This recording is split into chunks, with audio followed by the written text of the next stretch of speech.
ఇవాళ సండే వచ్చేసి మా ఇంట్లో చికెన్ అయితే కర్రీ అయితే చేస్తున్నాను. ఇక్కడైతే శుభ్రంగా కడిగి అయితే పెట్టేసుకున్నాను. ఇక్కడ ఆనియన్ కూడా కట్ చేసి అయితే పెట్టేసుకున్నాను. అండ్ ఇక్కడ గిన్నె అయితే పెట్టుకున్నాను. హీట్ అయితే అయ్యింది. ఆయిల్ వేసుకోవాలి. ఒక టూ టేబుల్ స్పూన్ల ఆయిల్ వేసుకోవాలి. 2 ఆయిల్ అయితే హీట్ ఎక్కింది.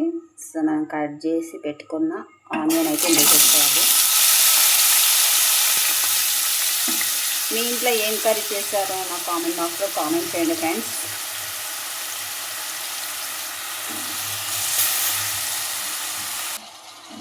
బాగా కలుపుకోవాలి.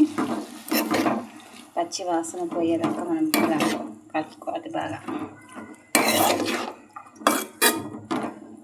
అల్లం పేస్ట్ కూడా వేసుకోవాలి ఫ్రెండ్స్. కొంచెం మగ్గినాక ఆనియన్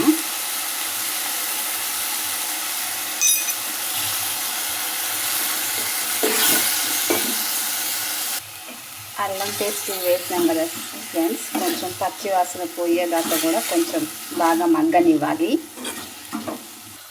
చిటికెడు పసుపు వేసుకోవాలి.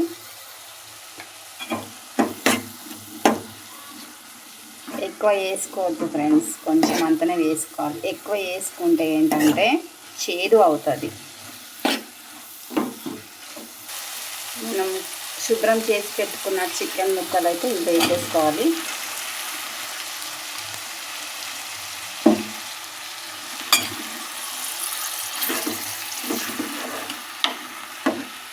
బాగా కలుపుకోవాలి ఫ్రెండ్స్.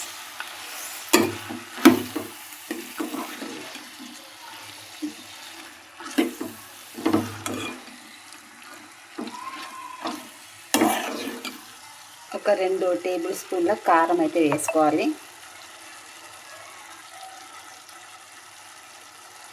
రుచికి సరిపడా సాల్ట్ వేసుకోవాలి ఫ్రెండ్స్. బాగా కలుపుకోవాలి.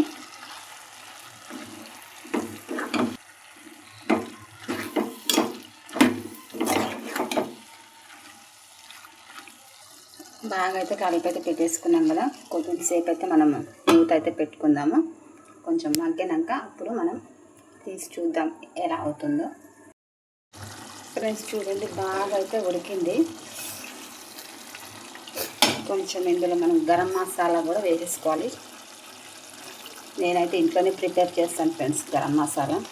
యాక్చువల్గా చికెన్ మసాలా వేస్తారు, బట్ నేనైతే గరం మసాలా వేస్తాను. ఇంట్లో ప్రిపేర్ చేశాను కాబట్టి.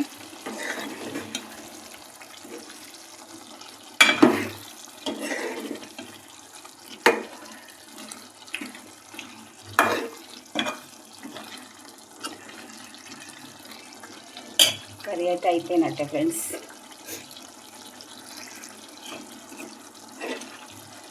నా వీడియోస్ కానీ మీకు నచ్చినట్లయితే please do like and share and subscribe to my channel friends.